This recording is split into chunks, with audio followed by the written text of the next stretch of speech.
Hello and welcome to the Hornby Magazine workshop, where we're joined by Paul Isles from Accurascale. And you might be wondering why we're inside, but it's because it's very cold outside, but we've got something exciting to show you today with a brand new product for OO gauge.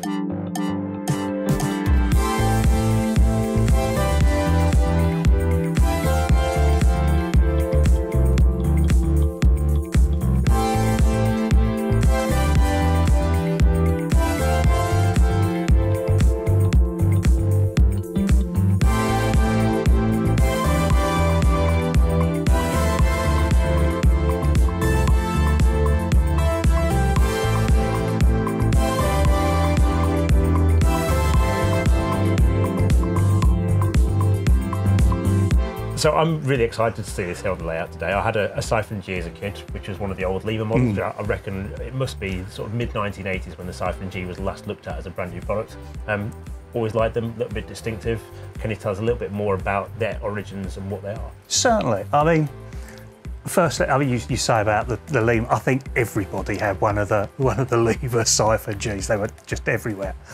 Bit like the prototype, to be honest, because you've got, with the Siphon G, a design that went from the heyday of grouping right the way through into the mid-80s, serving as parcels traffic. Yeah, because I mean, they weren't short-lived vehicles, were they? No, not at all. You know, here you've got a vehicle that went from express use, you know, on the high-ranking Great Western expresses, you know, through to block trains of parcel vehicles in the 80s in very run-down British Rail blues. So, yeah, a huge span of time, really, for something like this to be running. Yeah, and not just a huge span of time as well, it's actually their operational sphere was massive as well, wasn't Massive, it? yeah. I mean, being, you know, at the time they were used, yeah, very much in the Great Western region, which, let's face it, isn't a small operating region anyway. But then when you go into BR, yeah, they just crept in everywhere. It was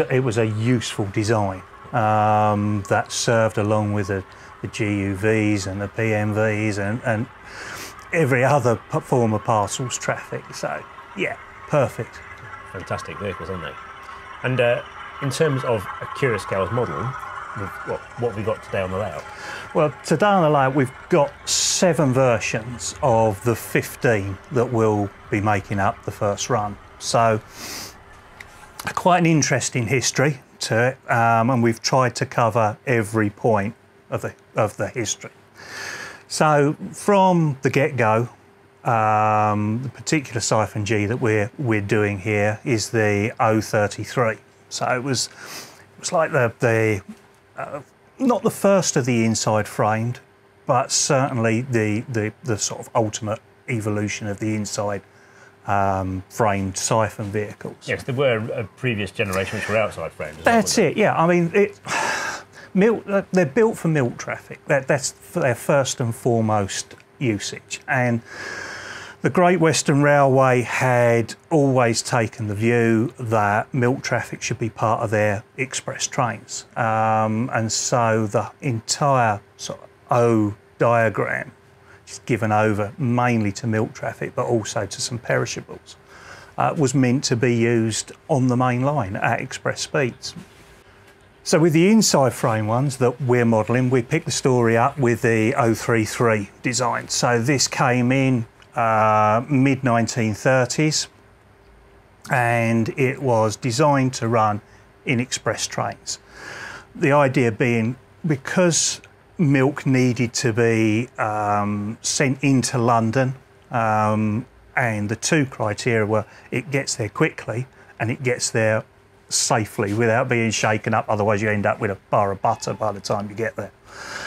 So the churns would be loaded on, be attached to express train, off they crack off to London and the market.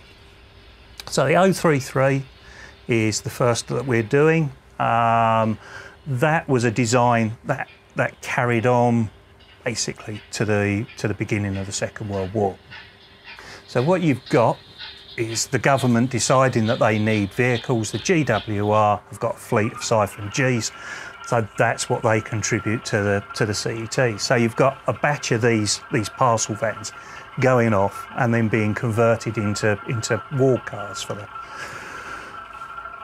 duly done, fitted out, with bunks, very basic heating. That's about it. But there's some external modifications as well, weren't there? There is. So you've got things like ventilators being added. You've got the vents being closed off. So side panels are being welded up. So obviously there's no drafts. Not good for your casualties if you're evacuating. And these conversions then sit in the sidelines. Never needed, never used.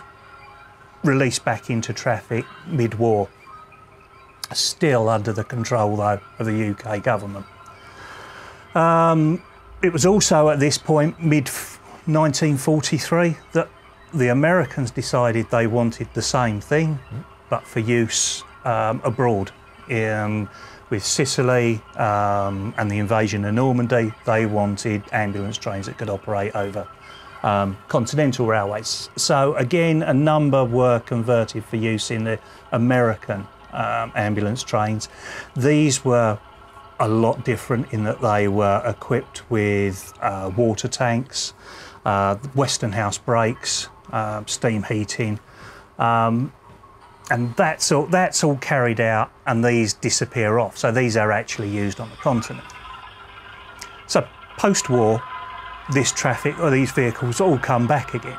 What are we going to do with them? Well, the GWR decided they're going to convert them back, but they're done in 2 batches. So some of the ambulance vehicles, these ward cars, are converted back to the state they were in when they were first given. So that gives a conversion diagram, the O59s. Others are kept exactly as they are. And these are classified as M34s. So you've got one of these conversions still being categorised as milk traffic, the other conversion being classified as parcels traffic for the first time.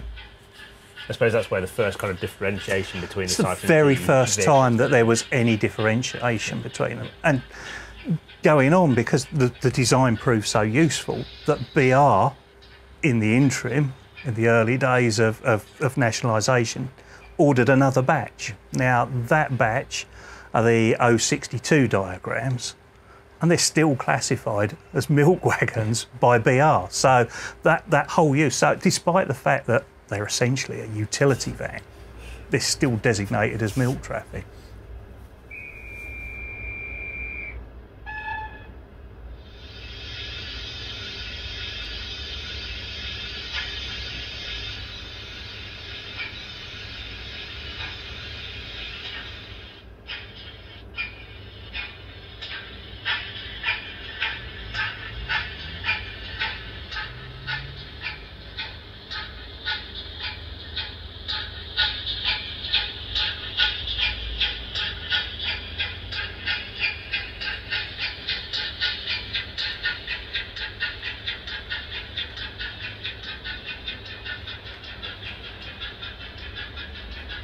So there's a really important question, which is why did you choose a Siphon G? I suppose the first and most obvious answer to that is because there's a gap in the market for a Siphon G, a good quality model, plenty of separate detail.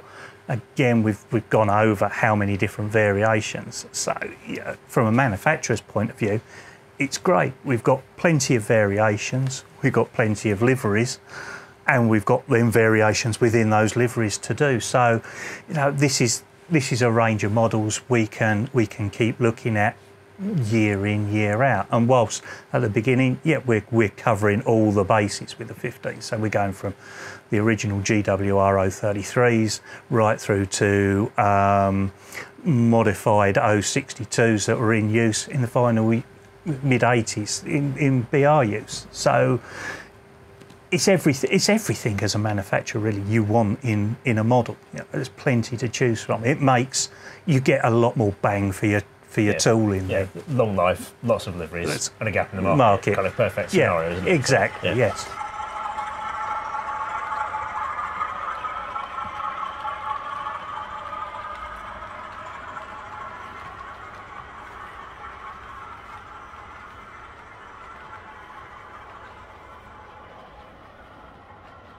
So with 7 different versions, we're going to take a look through each one separately now in detail. Can you explain the specific things that make this one what it is? Okay.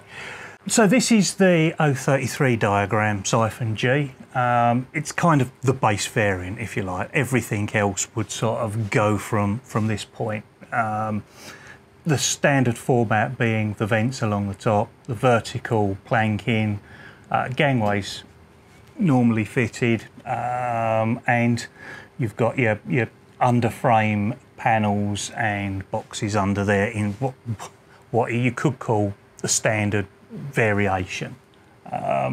You'll see the etched steps on there, including the step detail. So we've had that nice little diamond pattern etched in there just to bring it out. But this is where we sit with a base version, if you like. Yeah. Okay. And what kind of liveries can we expect on this one? For the 033s, you can go through we've gone through the entire range. So again, GWR chocolate, go into carmine red, maroon, rail blue, and even in the ambulance format, in its lovely sort of bronze green with the red cross. So this is like classic Siphon G that lasted through the ages. It's just all periods as it goes, unadulterated, can work from 1936 to 1984. Perfect. I'll take one in maroon. Right, what's next? So this is the conversion that was done for the US Army. So this dated from 1943 and would have been for use in the US Army ambulance trains as a ward car. Several differences now. You'll notice that some of the vents have been plated over and windows added in place of it. The keen eyes will also note that there's a water tank being added there on the roof. It's quite a distinctive plate on the roof there, isn't it? Absolutely. Ventilation has been added, so obviously no one suffocates inside. End steps as well, with grab handles, because obviously the water tank's got to be filled up. Again, you'll see that there are no handbrakes on here because it's all Westonhouse braked. I could say, presumably this is now an air braked one for being an overseas vehicle. Well, they weren't actually air braked even. It relied on locomotive braking to sort this out. So it's not like a through pipe or anything. It's just hoy it off and let it all come to a stop, hopefully, at the end of it.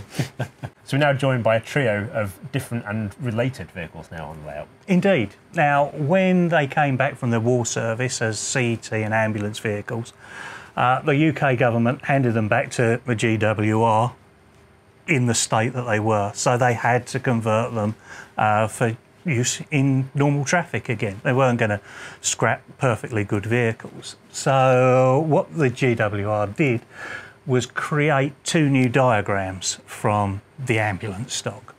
So what they did was they created the 059 diagram, which you'll see there has got, it's basically been converted back to how it was before it was converted in the first place. Looking much more traditional Siphon G again, with all the vents across the top. Vents on the top and all the vents back on again. Yeah, you've got all the standard vertical panels on the lower So half. in real terms, it's exactly the same as the 033. It's just got roof vents fitted now. I was going to say the roof vents are back now. That's it, the other conversion was the M34, which was the lazy way of converting. Because the US versions came back later, they needed to get them into traffic, so they were basically just got rid of the ambulance fittings and put them into traffic. So you created the M34 diagram. And you'll see they look very ambulance-like. They've still got their windows. They've still got their plated over vents. They've gone back to being normally braked now, so the handbrakes have reappeared. The Westonhouse gear has been stripped out and the water tanks have been taken off. What you will notice in one instance is that the steps are still there with the handrails. Obviously, there's no roof tank there anymore. The other version has had that removed. So this is, you're looking at what would be basically parcels traffic, mail traffic, newspaper vans, because of the way they were suited to people working inside them. Yeah. And I can see as well with those two Diagram 34 vehicles, actually, there's different window arrangements on the doors as well. The version 1's got all the plates on the doors, That's whereas it. the version 2's got vents back in as well. Yeah, and that's what I was saying about earlier, that reference to photos is essential, because on the face of it, you've got a standard M34, but there is nothing standard about it. So you have to work your way through your photos, make your adjustments to the tooling, make sure that you've got the variants, and at this point, make sure you've got the right builds for what you originally intended to have in the first place. So again, which liveries can we expect on these? We've got, with the M34s, they are in rail blue. With the 59s, we've got, from memory, crimson, maroon, and rail blue as well. Yeah, and presumably further options for the future with Indeed, yeah. as well. Yeah. So next on the layout, we've got a Diagram 062 vehicle, which is quite clearly different. Absolutely, you're looking at the vents on the side that have been added. I like those. Yeah, I thought you would. So the vehicle was that useful, and BR were that short of general utility vehicles. I know we're using that GU phrase again, which they're not, but 80 of these were ordered by BR, 3 lots, and they were ordered into traffic between 50 and 55, so they came into traffic in the Crimson era. Essentially, they're the same as the 033, but as we talked about, you've got vents added. Basically, sliding vents in the sides, so they can either be used for perishable goods with ventilation, or closed off and then used for mail, parcels, newspapers. Yeah. And that's really the story of the Siphon Gs during BR days, is their use as general mail and they've newspaper. made them much more flexible by doing that, haven't they? They've opened up different traffic types, like say perishable traffic can now be transported to them because they've got the extra vents as well. So it's quite a clever move, really. And what you've got is a decrease in the intended sort of dairy perishable traffic, but an increase in newspaper traffic. And we're heading into the period now where newspapers traffic was at its heyday, really. There were dozens of diagrams being routed out of London into the West Country, so down into Devon, Cornwall, South Wales. And this is where the block train principle starts to come in. So we move from maybe if you're in GWR period, buying one to hang into your express, to now moving into the period where you're going to be looking at buying blocks of 6, 8 vehicles now to make up a newspaper or parcels train. You can recreate those kind of newspaper trains heading out to the West Country. That's it. The early hours of Paddington and out through Basingstoke and down to the West Country. Fantastic. And what liveries did these vehicles carry, and which ones are you modelling? Well, again, we picked them up. So we picked them up in crimson, carmine red, through maroon, and into rail blue.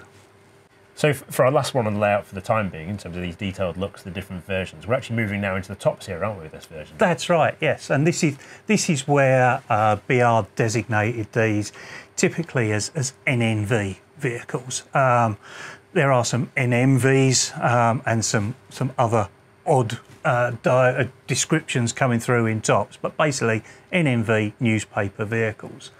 We're now deep into the tops period.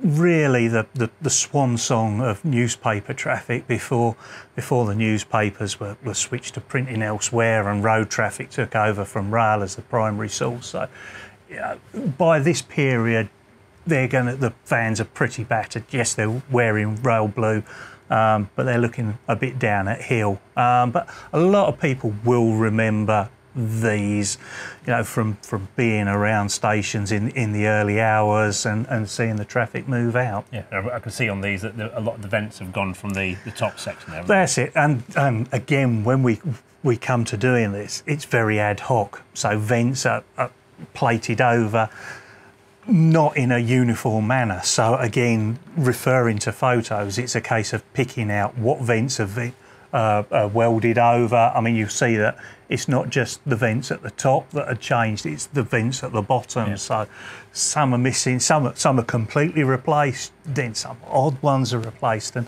all these variations have to be built into the tooling so that we can model them properly. Yeah. I can see as well on this one, you were talking earlier about the extra pipes that get fitted to the later build ones as Yes. well. And I can see the ETH pipes on the end. ETH pipes on the end of this, as well as some odd panels that have been welded over parts, and that we've replicated with etch as well. And so what liveries can we expect on this version? Rail blue. End of story. Yeah, end of Rail blue. story. Okay, I have any colour you like as long as it's blue. Blue, yeah, really.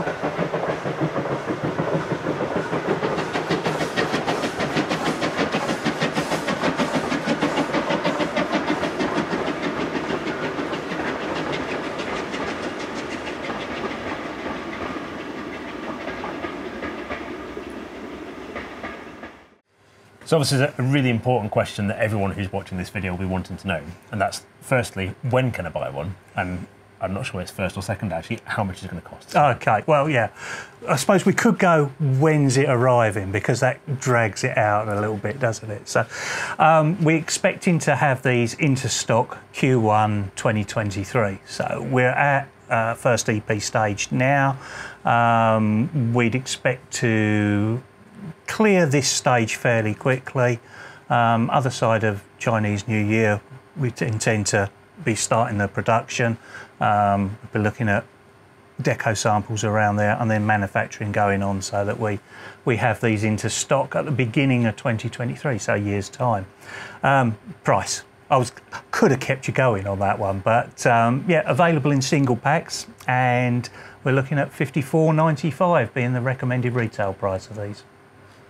Well, thank you very much for joining us today, Paul, here on Top of the Dale to show us the new Siphon G models. I've got to say, I am very impressed with what we've got here so far. I know they're in the EP stages and more to come, but there's lots of really nice features in these, so I'm looking forward to seeing the finished product come through. Yeah, thanks for that, Mike. You know, we've put a lot of work into these, and they've been a long time in development, but yeah, good to hear that. Good to hear you like them. Excellent. And from a Hornby Magazine reader's point of view, you can read our full news story about the new Accurascale Siphon G in the latest issue. That's issue 176, our February 2022 issue. Or you can visit keymodelworld.com, where you can read the same news story if you're one of our digital subscribers, and you can see some extra images of these vehicles too. Finally, if you want to purchase these vehicles, the place you need to start is accurascale.co.uk, where you'll be able to explore the full range. Thank you very much for watching, and we'll see you next time.